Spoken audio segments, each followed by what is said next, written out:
Welcome, everyone, and thank you so much for joining us this evening. My name is Kevin Trimble. I'm a co-director at Beyond Aquila alongside my wife, Kristen. I've been with Aquila for the past 12 years or so, and really for the past 5 of those years have been dedicating my life professionally to Beyond Aquila and just generally post-secondary transition for teens on the autism spectrum.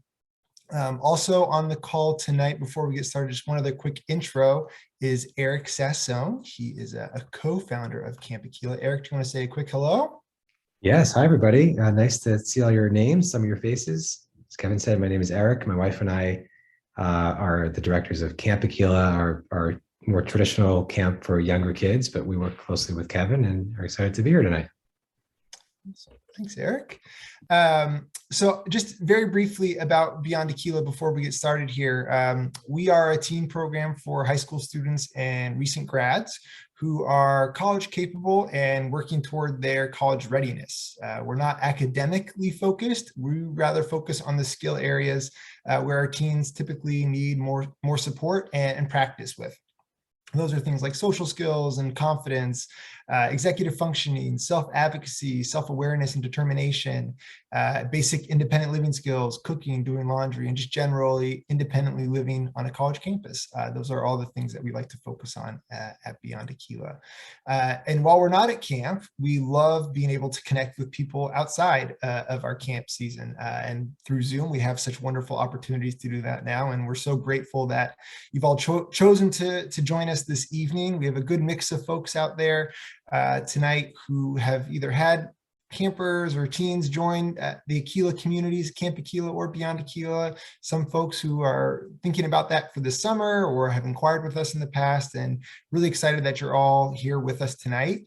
One thing that connects all of you is that you have a young person who is getting towards the end of their high school education and looking forward to the post-secondary education world. And we recognize that certainly brings a wide range of emotions: excitement, anxiety, and probably everything in between, I imagine. I'm not there yet. Ours are too, so we got a long way to go. But it's definitely normal to feel that way. And we hope that just tonight's another opportunity for you to gather more information about the landscape of the post-secondary education world. And we hope that you certainly walk away with some ideas to consider and reflect on with your young adult at home in the coming days and months as you guys continue your transition planning process. So with that, I'm going to introduce our presenter, Colin Brady. We're very lucky to welcome him back to the Aquila community. He did a presentation similar to this last year around this time. I think it was actually the exact day we were just discussing. So this is like an annual tradition for December 8th. Keep it in your calendars, folks. Colin is the director of student success at Mitchell College. He has really been instrumental there in the development and growth of the Thames and Mystic programs at Mitchell. Both of those programs aim to support students with learning disabilities as they enter and continue with their college careers, both socially and with their academic success. Prior to his time at Mitchell, he was a co-founder of the Middlebridge School in Rhode Island. It's a boarding school for students with learning differences. And there he worked with families on the other end of the college application process, the process of getting into college and their transition planning alongside their families. He also happened to join us at Beyond Aquila this past summer for a couple days. He led a couple sessions with our campers on topics like college application process and accessing accommodations. He was always a big hit with our campers, and we're excited to share him with you all this evening. If you have any questions along the way, please just put them in the chat box, either privately. You can do so privately to me. My name on the Zoom is Camp Aquila. And then I'll share those with Colin during and after the presentation. And without further ado, Colin, I'm going to turn it over to you and let you take it from here. All right. Thanks so much, Kevin. It's always a pleasure to be with the Camp Aquila folks.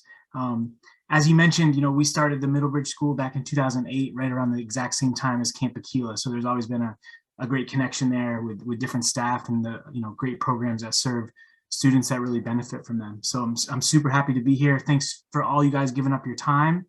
on a Wednesday evening. And I guess we'll just jump right into it. And as Kevin said, there'll be some chances for some questions at the end. And if you just, drop him a note with any you may have. In addition, I know this is being recorded, and I'll have, I'm fine with sharing my presentation with anyone that reaches out and requests it, or any kind of further information or further discussion after. So by all means, please. So I'll just share my screen real quick. All right. Kev, can you see that?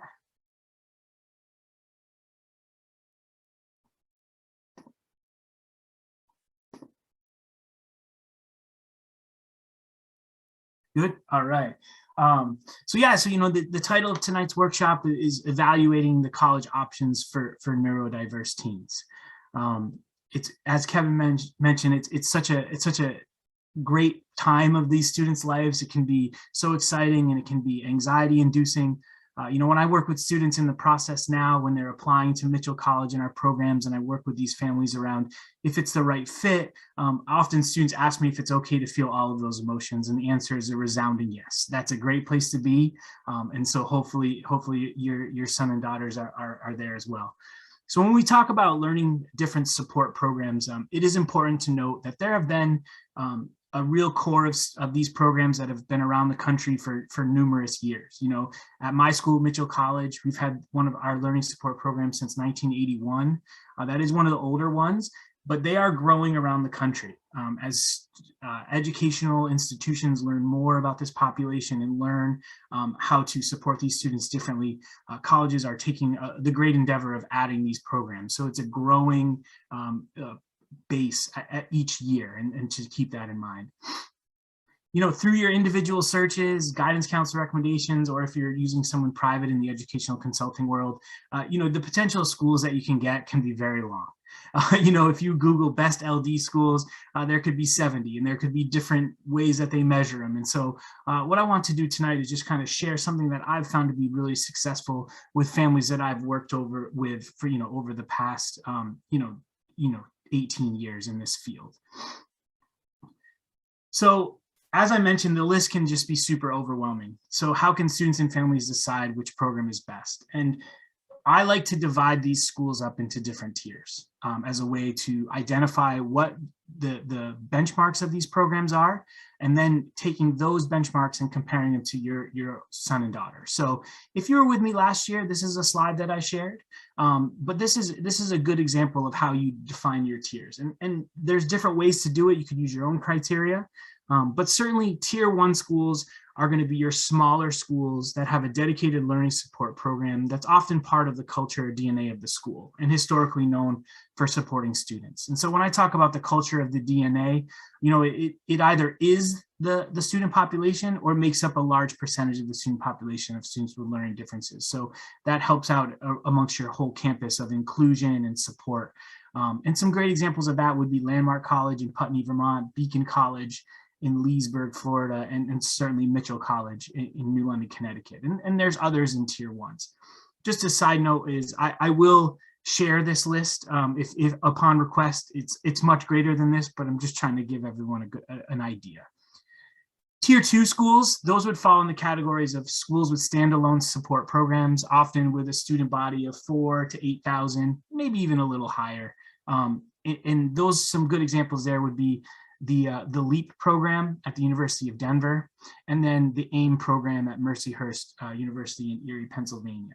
The big differences are just, I tend to tier these in student populations because that bleeds out into so many other aspects, class size, accessibility to the different support, accessibility to the clubs, the activities, is there long lines? Is there limited things that you can try when you're at this school, whereas a smaller environment, you're going to have much more access and much more opportunity to try different things throughout your experience. And then certainly tier 3 schools are schools with support, but in a student body of larger than 8,000, even 10,000 students. And the SALT program at the University of Arizona, and then the Learning Support program at the University of Connecticut are two kind of examples in tier 3. So as I've done this I have a great big list that I'm, of course, can make available upon request, as I mentioned. But I think tiering schools kind of takes the intimidation of the huge long list, and using your own criteria for your son or daughter will be really key in kind of breaking down how you're going to identify and evaluate these different programs. So additionally, as we know, the going off to college is the traditional path that a lot of our students know from television or just what they've heard or any of that. But we know that students have winding paths throughout their educational career, and that may continue on as they move forward. So there's wonderful gap and transition programs out there that really support students with learning differences and allow for a level of independence, training around that independence for students that are college able, but maybe not college ready at the time of their high school graduation. These programs can do a variety of different things. They can help with the transition to college. They can work towards independence, whether that's the living skills, whether that's just being a member of a community and finding your people while you have a job. Working towards independence is such a key piece of it. And a lot of these will have a balance of college classes, internships, job opportunities, of course, independent living. And these are great steps for our students to take, to have another year of maturity in a supported environment and pursuing some areas of interest. Oftentimes when we have students that have been diagnosed with a learning difference, an area that may give them comfort or confidence, let's just use working with animals, may be what they want to study. But then as students get out there and become more independent and build their skills and build their maturity and build their academic toolbox, maybe there's some other options that they can explore. And I think that gap and transition programs do an excellent job of that, of meeting the student where they're at, having the student go out and explore different areas of interest to see what they want to pursue as they move forward. Some really great examples is, of course, Thames at Mitchell, is a program that I'm involved with, which is a really, really great program as a transition, as well as the college living experience. Those are around the country, all the way to Monterey, California. The closest one on the East Coast, where we are, is Rockville, Maryland, I believe. And then there's college internship program, which is again around the country. There's a great one in the Berkshires in Massachusetts. The list of these programs are infinite. Essentially, there are tons out there. So again, it's about finding them and looking towards what are those goals. Is it a college experience, internship, and then kind of refining your search that way, and then starting to examine, which we'll get a little further in. So typically, if I took one school from each tier, this could be a research that I could find on the internet, through the school's website, through any kind of support websites that evaluate the schools or provide more information. Those are tons, through the Princeton Review or College Ready, any of those pieces. So this is a great place to start. So Mitch, you look at the student enrollment. Well, you can see the huge difference in those tiers, and that kind of speaks to that and the amount of student enrollment. What are the support programs? Getting those down in the list. Program aspects. What are the pillars of your program? What is it that they're providing your student? You can research those on the websites. And again, on those other ones. Clubs, organizations. I'm a big believer in the full circle experience. And if students aren't feeling connected or members of that community, that can impact their academics and impact their experiences. So what else is out there? The important thing to note here is that this is all where you can find is very surface level. It is very something that you can find on the internet, on the school website. And school websites are very well done. They are very organized so that they can provide you the information and get you to perhaps apply or visit. So when you have this great starting point of the information, is how do you look a little further? And that's kind of what I want to jump into right now. So how do you evaluate these LD programs? So the list can be overwhelming. Kind of showed you a little trick there of maybe having to divide them up and research. But what we really need to do is I think it's 4 categories. I think you need to talk about identifying the student needs and goals, the educational philosophy of the program, progress. How does it go for 4 years, not just that first 6 weeks you're at school. And then the orientation and onboarding, which we'll all talk about, is when you decide to enroll, how do they welcome you? How do you bridge that gap? Deciding in February per se, all the way to September. Is it radio silence? Is there open houses? How do you bridge that gap?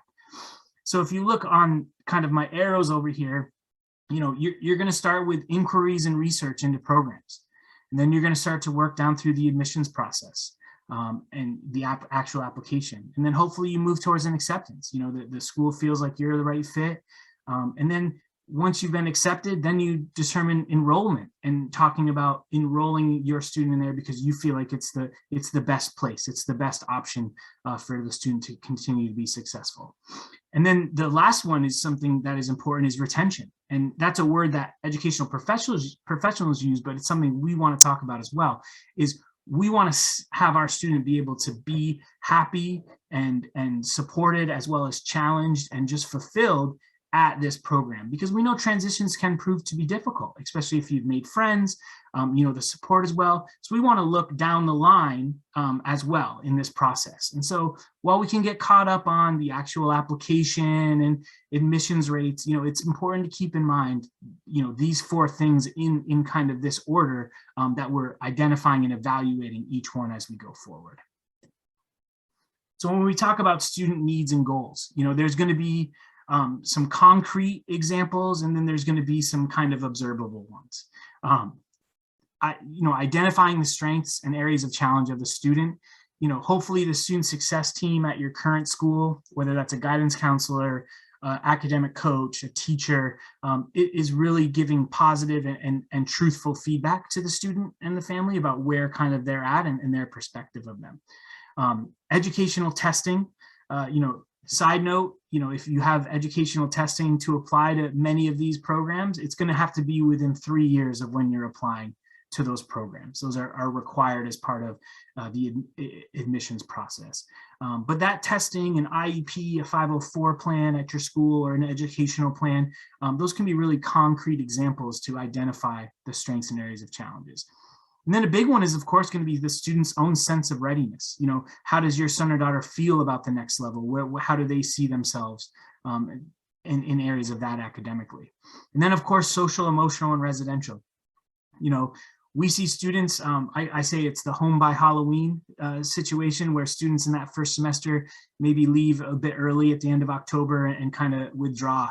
Rarely that's academics. You haven't really got into those midterms in the college environment. It's about feeling connected to the community. It's about feeling like you're making friends and you're part of it. If you're feeling isolated or withdrawn, that can lead to lessened academic performance. And then, oftentimes students can maybe have to take a break from the college. So we want to look at those social, emotional, residential skills in terms of where they're at. So how's the independent living skills, getting up on own, medication management, building and maintaining relationships. That's emerging for me at age 39. I'm still working on that, but how is that going to be in terms of, the enhanced freedom and independence that the students are going to feel on a college campus? And then engaging in dorm and community activities. Oftentimes high school is great around providing those types of things in a very structured environment, or certainly the family can. How are you going to get involved when it's kind of challenged by choice and finding those things that are out there for you to be successful in?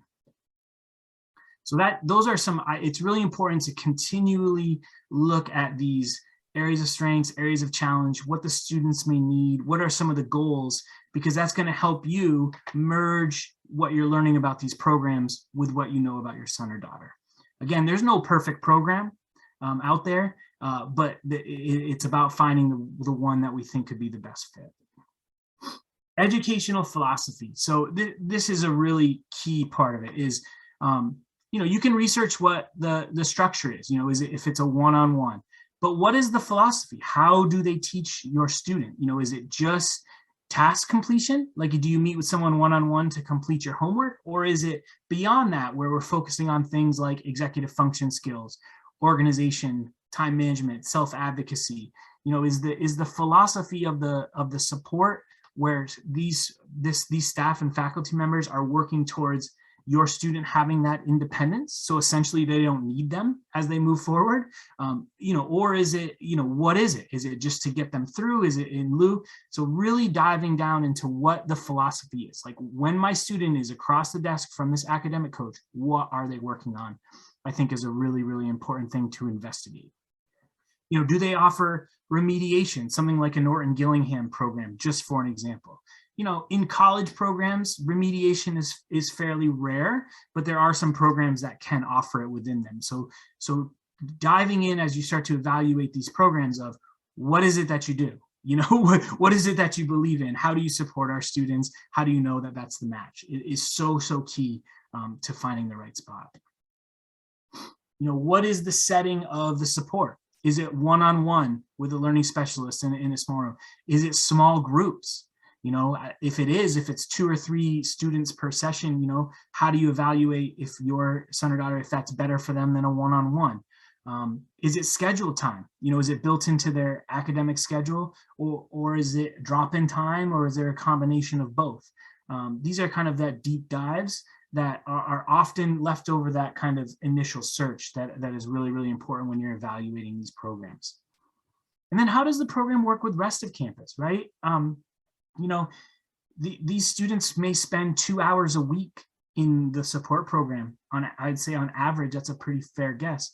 A lot of other time amongst the other campus. So how does the support program work with the professors, the support staff, academic advisors, the Office of Academic Affairs? What's that level of communication like? What's the order of process if a student's, hitting a roadblock or a speed bump and they need some extra support? What kind of mechanism do they have in there? Is really, really quite important, because, lack of communication in these areas can really lead to falling through the cracks, and that's what we don't want. Is we want to support our students and help them build those skills. And then, of course, the Office of Accessibility or Disability. At Mitchell, we call it the Office of Accessibility. Is how does that work? How does a student attain their accommodations? Is it electronic? Can they email a PDF to their professor? Do they need to hand deliver it? How does your Office of Accessibility work, especially around those accommodations? A great example always is a private test room, right? Is, nice quiet space to take your test. Well, where is that? Who shows my student where to go? So I think, how does your program work with the rest of campus? Really, really important when you're breaking down the philosophy. So where can you find out about the philosophy? Well, of course, there's internet research, which is great. I do think that gives us that kind of surface level, but it's always a great place to start. Word of mouth. I work in an admissions office where a lot of my referrals or how people hear about us is word of mouth. So it's funny, in this world, it is a small world. So somebody will know somebody who went to this program, and getting a sense of that experience is really great from people who have lived it. And then who are going to be the key people? Who can you identify those to be? Is it the director of the program? Is there specific learning specialists? What about residential support? Again, the Office of Accessibility, identifying those people so that when there's an open house or a tour or a Zoom open house, you can kind of see who's there and then direct some follow-up questions around their philosophy and how things work to those people. I believe in being the squeakiest wheel in a good way. Scheduling calls and the more and more you can learn about the program and have discussions, the better. I come from the world of the way I was taught is to be open and communicative and available, because this is a huge decision for students and their families. They've put a lot of work to get to this point, and so it's to do the right thing is to provide that to all the students and their families so that they can get as much information around this program as these families are evaluating them. So let's say you get to a point where it's looking good in an acceptance, and now you're back on deciding an enrollment, so you're evaluating the philosophy, seeing if it's going to work for your son or daughter. One thing to consider is kind of how I mentioned earlier, is that from acceptance / enrollment to first day of class, first day of school, that's a fairly long gap. And so what is the orientation process provided by these programs? Because getting off to a fast start, getting off to a positive, good start, imperative. It's going to help build confidence. It's going to help reduce anxiety. It's going to open up other opportunities, because not only do classes start on college campus, that first day, so does everything else. And so if a student's off to a great start in the classroom with a specific plan, the involvement fair for all the clubs and activities, some campus activities, obviously like a fall sport home game or, theater auditions, whatever it may be, those become a bit more manageable as we talk about organizing a student's schedule and being able to prioritize and experience all that has to offer on a college campus. So when you think about orientation and onboarding, an onboarding really means from that point of deposit to the first day of school. There are many, many things to consider. And so do you have access to the learning specialists and the staff? When is going to be the initial meetings with that staff that's going to be supporting your student? Can they lay out a timetable for the summer months? How do you start to build those relationships with student and learning specialist staff? Do they have individual Zoom meetings? That's always a great indicator that they're going to help with that onboarding process. Do they have group ones? Do they have different events on campus throughout the summer? I think is really important to listen. What about the student checklist?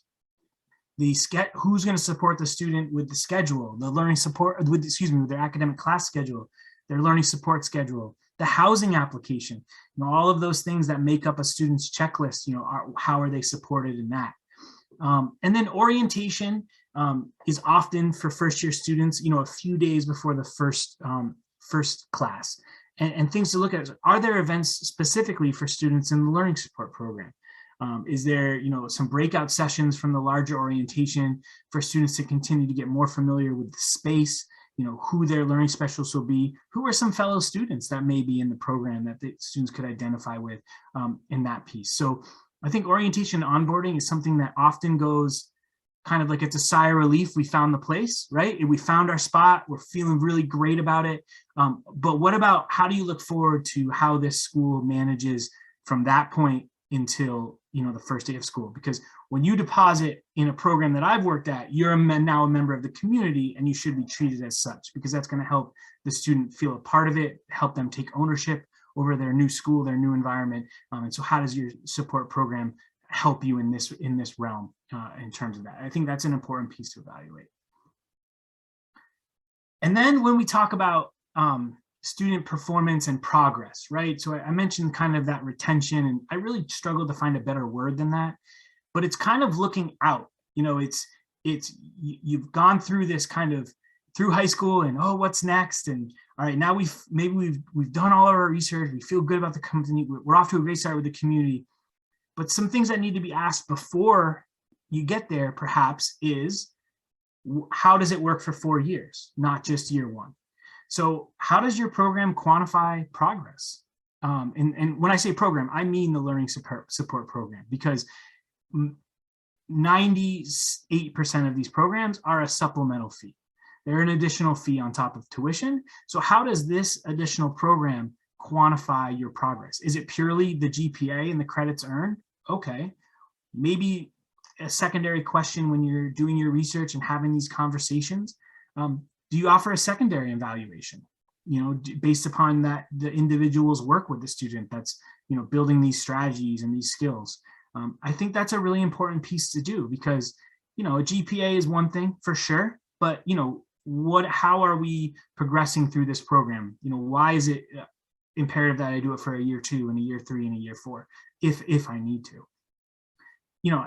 Another way to quantifying progress is student involvement. Are students attending events? Are they staying active?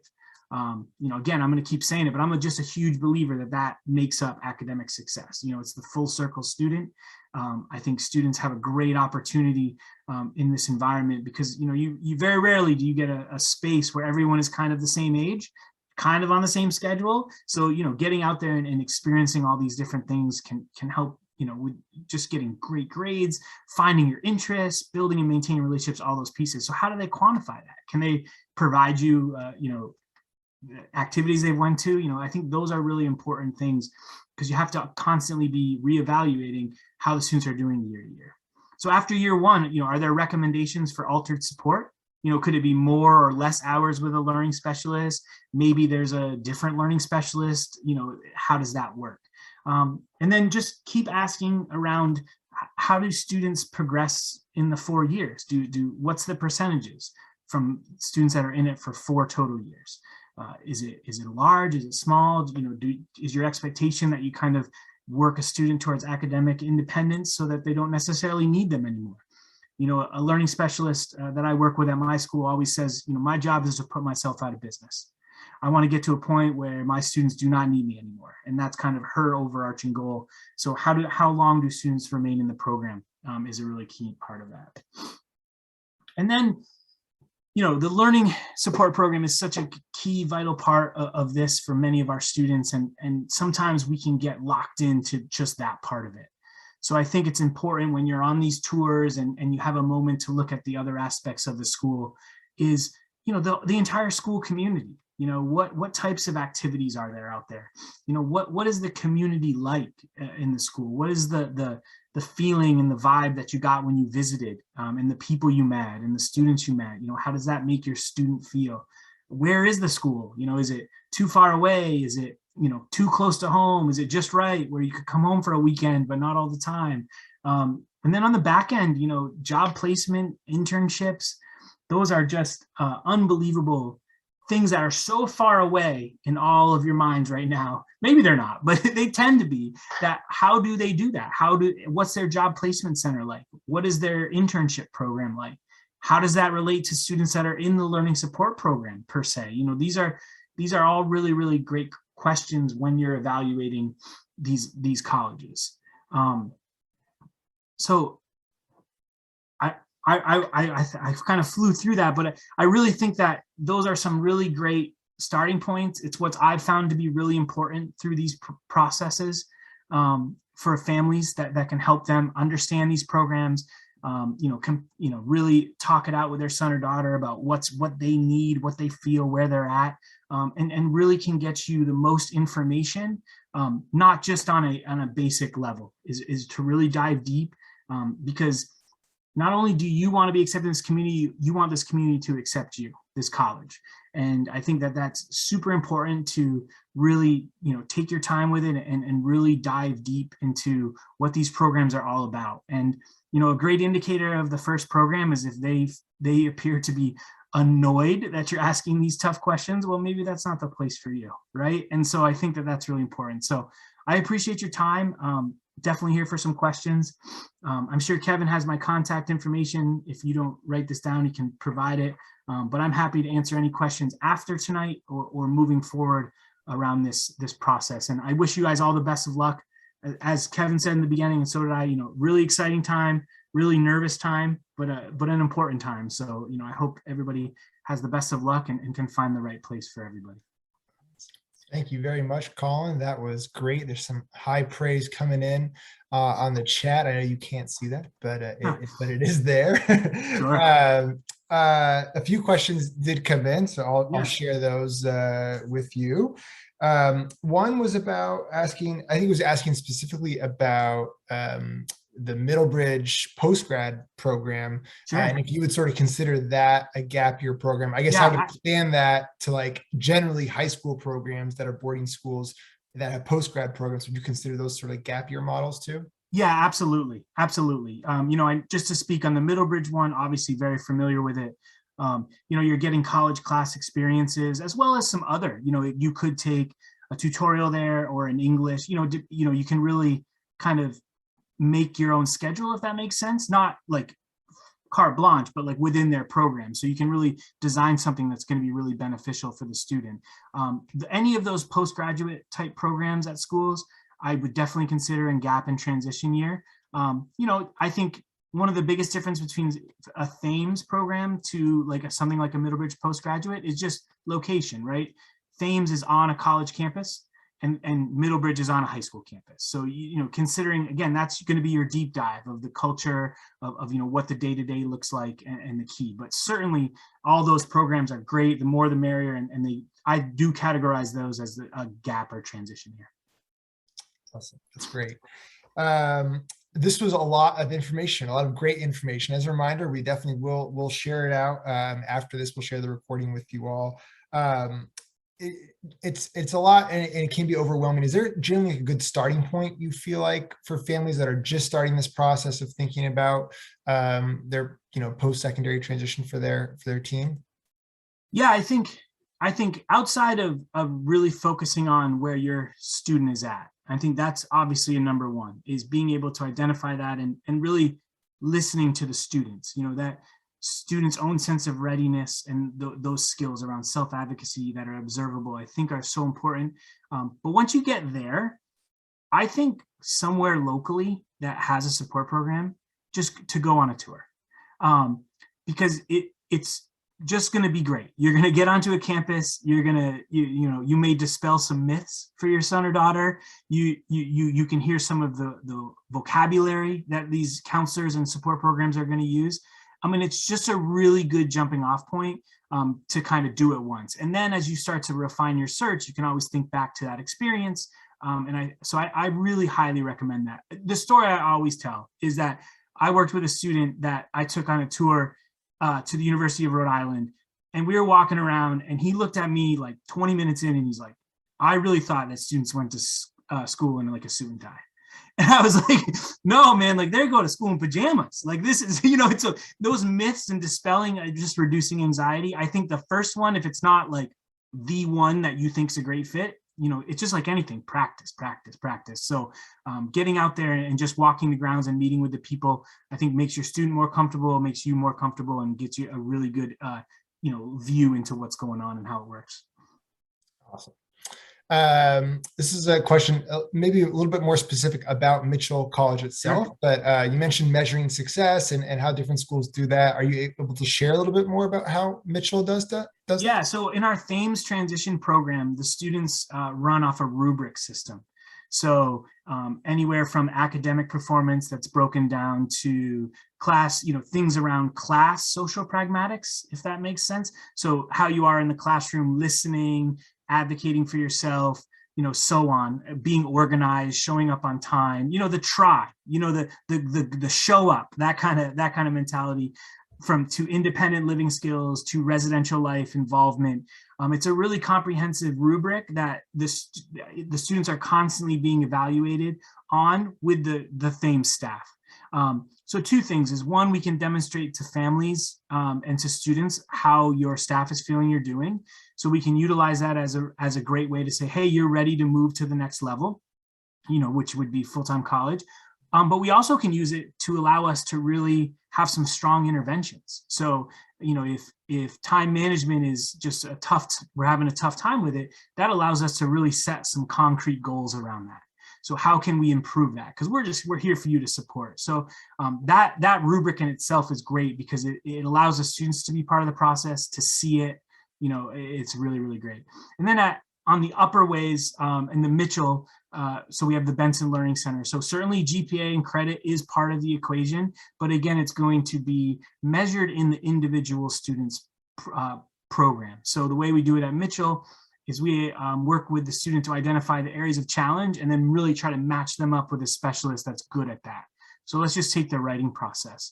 So we'll have our own evaluation around the writing process in that. So we'll house the initiation, the research, the editing process, the timeliness, the organization, how are they improving on that? So you kind of have the larger cloud of it, and then the nitty gritty of how we kind of progress that way. And with our Mystic residential support program, it's very similar.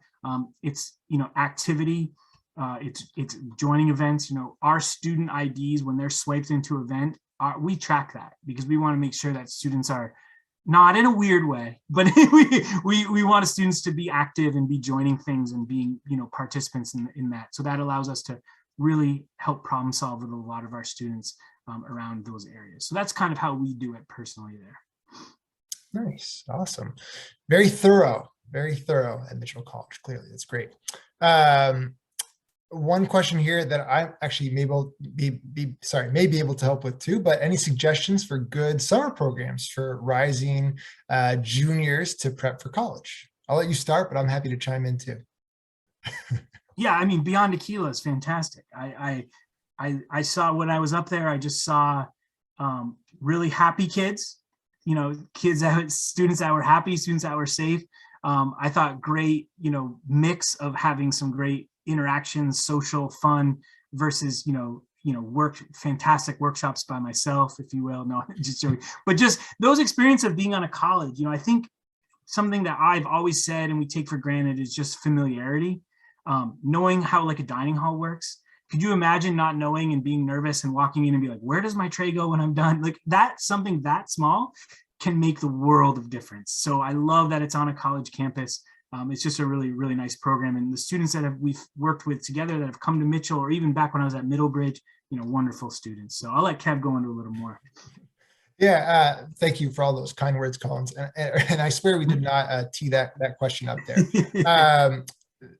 There are other, we would definitely focus on more of the sort of social emotional readiness for college, organizational readiness, less so the academic side. For those of you who are more curious about the academic side, certainly of college readiness, I think Colin mentioned some programs earlier that in that tier one, like Landmark College, Beacon College, they do have summer programs for high school students that do have an academic focus. That's not our world, that's definitely more of theirs, but certainly happy to talk more if you want to reach out directly about different programs. But some of the other programs, those gap year programs that Colin mentioned in the presentation, they also have summer programs that are definitely worth looking into also. But yeah, there's lots of great stuff out there to help students prep for life after high school. And if I can just piggyback on that real quick, is those academic programs are so great. They're 3.5 weeks. It is important to consider that if that is a realistic possibility, sometimes a summer can be lightly attended. It can be hot. It can be not a lot of activities, and it can be school in July, which some students don't like. And and I've seen it turn students' opinion of that program. That affects their application to the fall. That's a little in the weeds, I know, but you should consider that, because it is fairly common because of just the style of how those academic summer programs operate. All right, we got a few more questions coming in here. Let's see.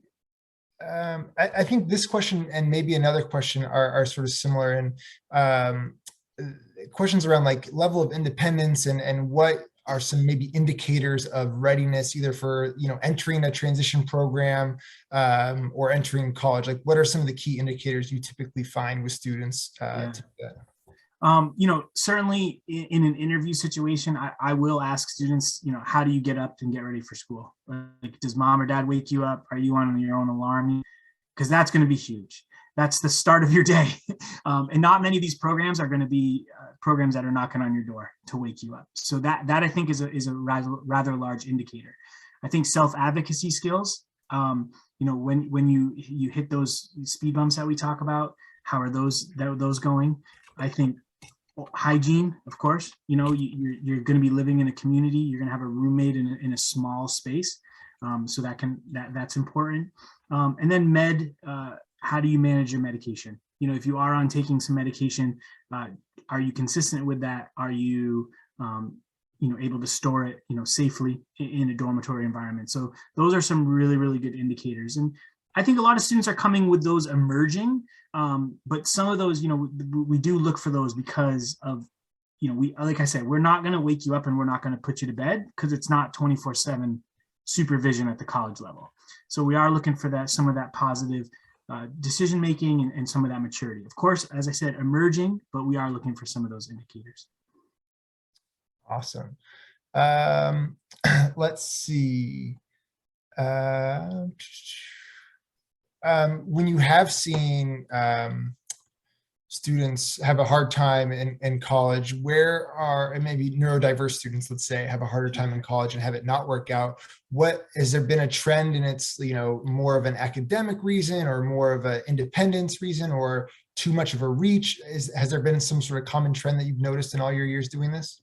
Yeah, I don't know if there's a common trend, because I think I've had enough experiences with anyone you can think of that you just mentioned, Kev, where if it was academically, if it was independent living, if it was, just maybe overall maturity of living in a group of like aged students, it can be any of those things. So I wouldn't tend to have common, but I think the students that will run into those problems that one, when it goes back to understanding how the program works, they know who their touchstones are on campus. They know who they can go to at that time to help them process through, some whatever incidents they may have, are the ones that can fight through those kind of roadblocks again. That's where I think the success comes, is knowing who you can go to, having a little bit of that grit, a little bit of that determination. And I think that those can help, get through those incidences. Awesome. All right. Let's see here. Sorry, I was responding to a few folks that I could get back to with messages with answers. Sure. Let's see. Let's see. So what recommendations would you have for parents if there is not a college with the level of support near where they live? What might be some recs for parents to determine, recommendations you would have to determine if their child can live farther away from home for college? Yeah, I think taking advantage of a summer program where they're going out and living on their own is really, really great. Not to pump Kev's tires too much, but I read a lot of applications that mention experiences at places like Camp Aquila and other camps similar to that work, where it was a real turning point. That level of independence, meeting students that were neurodiverse like them, having just positive staff, that kind of independent living and getting out there, getting away from home can be super, super beneficial if there's not one that's too close to home. Yeah, that's great. Let's see, is there anything, I think you mentioned earlier when you're asking about philosophies and sort of integration of communities or learning centers with the larger school community, is there anything that you do to sort of assess the receptiveness of a college community to kids with learning differences? I think the timeliness in response, and ability to talk to the family about the family and the student and how their program might work for them, instead of just staying at 15,000 feet and just always saying, well, it's one-on-one support, it's great support. That is, how much do they personalize it and how much do they individualize it for your son or daughter? I think is really important. And I'm just huge on feel. Like, I think when you go there on a tour or like even a Zoom open house, I think you can feel a sense of community. I think you can feel a sense of passion. I know that's not something concrete, but I am a big believer in that. But I think just normal communications and then making sure that they're making it about your son or daughter, I think is really key. Awesome. All right. And I think that is the last question, and we're getting close to time here. So thank you so much, Colin, for everything this evening. Lots of, again, praise in that chat and really helpful information from you tonight. So thank you for that. A big round of applause. I'm sure everyone else is clapping their hands too on mute here. But yeah, and folks, we will make sure that you all get this recording in the next couple of days or so. Again, we'll also make sure that you have access to Colin's contact information if you'd like to reach out to him separately for a private question that you'd like to ask. We'll make sure that's available to you as well. Great. Thank you guys so much. Best of luck and have a great holiday season. All right. Thanks, everyone. Good night.